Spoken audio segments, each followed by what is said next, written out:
Hi friends, welcome back to our channel. இன்றைக்கி செம்ம டேஸ்டியான சிக்கன் பிரியாணி வந்து எப்படி பண்ணுறது பார்க்கலாம். ஸோ என்னோடய ஹஸ்பண்ட் தான் வந்து இன்றைக்கி குக் பண்ணாங்க. எப்படி ப்ராசஸ்னு ஸ்டெப் பை ஸ்டெப் சொல்கிறேன், அது எப்படின்னு நோட் பண்ணிக்கோங்க. ஃபஸ்ட்டு வந்து நம்ம சிக்கன் பிரியாணி பண்ணுறதுக்கான டபரா சைஸ் பாத்திரம் எடுத்துக்கோங்க, மீடியம் சைஸ் பாத்திரம். அதில் வந்து தேவையான அளவு எண்ணெய் விட்டுக்கோங்க. எண்ணெய் விட்டு கொஞ்சமாக வந்து நெய் ஆட் பண்ணிவிட்டு பட்டர் வந்து ஆப்ஷனல் தான், வேணும் ஆட் பண்ணிக்கோங்க. அது கூட வந்து பட்டை, சோம்பு, அந்த கிராம்பு அது எல்லாமே ஆட் பண்ணிக்கோங்க. ஆட் பண்ணிட்டு நல்லா பொரியட்டும். இது கூட வந்து நீட்டிட்டு ஆனியன் வந்து கட் பண்ணி வச்சுருக்கேன், அது வந்து ஆட் பண்ணிக்கலாம். ஆட் பண்ணிட்டு நல்லா வதக்குங்க. நல்லா வதங்கினதுக்கப்புறமா கோல்டன் கலரில் வரும், லைட்டாக ப்ரௌன் கலரில் சேஞ்ச் ஆகும். ஸோ அந்த டைமில் வந்து ஜிஞ்சர் கார்லிக் பேஸ்ட்டு வந்து ஆட் பண்ணிக்கலாம். ஆட் பண்ணிட்டு நல்லா வந்து வதக்கிக்கலாம். ஸோ இந்த ஸ்டேஜில் வந்து அடி பிடிக்கும். ஸோ நல்லா வந்து நம்ம கைவிடாமல் வதக்கிக்கலாம். நல்லா வதங்கினதுக்கப்புறமா வந்து டொமேட்டோ வந்து ஆட் பண்ணிக்கோங்க. டொமேட்டோ ஆட் பண்ணி நல்லா வதங்கட்டும்.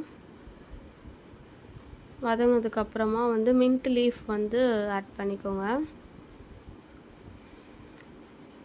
இது நல்லா வதங்கினதுக்கப்புறமா 4 பச்சை மிளகா வந்து சேர்த்துக்கோங்க, காரத்துக்கு ஏற்ற மாதிரி. 4 பச்சை மிளகா போட்டு நல்லா வதக்கிட்டு ஒரு ஆஃப் சைஸ் லெமன் வந்து பாதி லெமன் வந்து கொஞ்சம் புழிஞ்சு விட்டுக்கோங்க. அது கூட வந்து கேர்டு வந்து பாதி கேர்டு ஆட் பண்ணி நல்லா மிக்ஸ் பண்ணிக்கோங்க. நல்லா மிக்ஸ் பண்ணதுக்கப்புறமா சிக்கன் வந்து ஆல்ரெடி நான் மேக்னேட் பண்ணி வச்சுருக்கேன். ஸோ இந்த ஸ்டேஜில் வந்து சிக்கன் ஆட் பண்ணிக்கலாம்.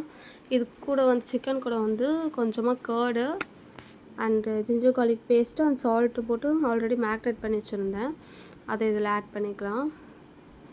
அப்போ தான் வந்து டேஸ்ட்டு நல்லாயிருக்கும், சிக்கன் நல்லா குக் ஆகி வரும். ஸோ இந்த டைமில் வந்து சால்ட்டு தேவையான அளவு சால்ட்டு போட்டுக்கலாம். அதுக்கப்புறம் வந்து ஸ்பைசஸ் வேணுன்னா நீங்கள் ஆட் பண்ணிக்கோங்க. Chilli powder and garam masala அதெல்லாம் ஆட் பண்ணிக்கோங்க தேவையான அளவு. ஆட் பண்ணிவிட்டு நம்ம ரைஸ் ஆல்ரெடி எடுத்து வச்சுருக்கோம், அந்த ரைஸ்க்கு ஏற்ற மாதிரி வாட்டரில் வந்து ஆட் பண்ணி நல்லா கொதிக்க விடுங்க. நல்லா கொதித்து வர டைமில் வந்து நல்லா கொதித்து பாதி தண்ணி வந்து கம்மியாகிருக்கும். அந்த ஸ்டேஜில் வந்து ரைஸ் ஆட் பண்ணிக்கலாம். நான் வந்து பாஸ்மதி ரைஸ் தான் எடுத்திருக்கேன், பிரியாணி ரைஸ்.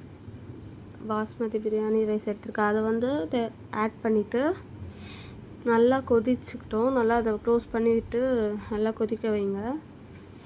அப்புறமா ஓப்பன் பண்ணிங்கன்னா நல்லா தண்ணி வந்து கம்மியாகியிருக்கும். ஸோ வந்து இப்போ தண்ணி நிறைய இருக்குது குவான்டிட்டி.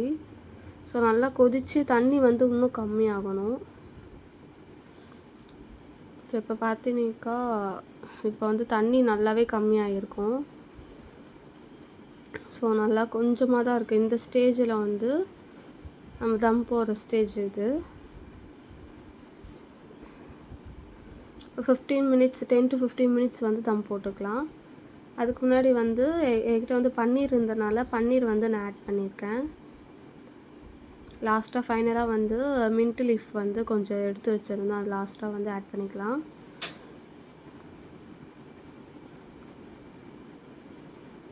மின்ட் லீஃப் ஆட் பண்ணிவிட்டு இதோட க்ளோஸ் பண்ணிவிட்டு நம்ம தம் போட்டுடலாம். ஸோ அதுக்கு வந்து இரும்பு தோசைக்கல் வந்து வச்சுட்டு அனல் வந்து கொஞ்சம் ஃபாஸ்ட், ரொம்ப மீடியம் ஃப்ளேமில் வச்சுட்டு அதுக்கு மேலே பிரியாணி வச்சுட்டு அதுக்கு மேலே வெயிட்டான பாத்திரம் ஏதாவது கல் அது மாதிரி வச்சுருங்க. ஸோ போட்டு இப்போ நல்லா செம்ம டேஸ்ட்டான பிரியாணி வந்து ரெடி ஆகிடுச்சு. ஸோ உங்களுக்கு ஆப்ஷனல் கலர் வேணுன்னா வந்து நீங்கள் லாஸ்ட்டாக ஆட் பண்ணிக்கலாம். ஆட் பண்ணி நல்லா மிக்ஸ் பண்ணிக்கோங்க. ஸோ 65 வித் ஆனியனோட பிரியாணி சர்வ் பண்ணுங்கள், செம்ம டேஸ்ட்டாக இருக்கும்.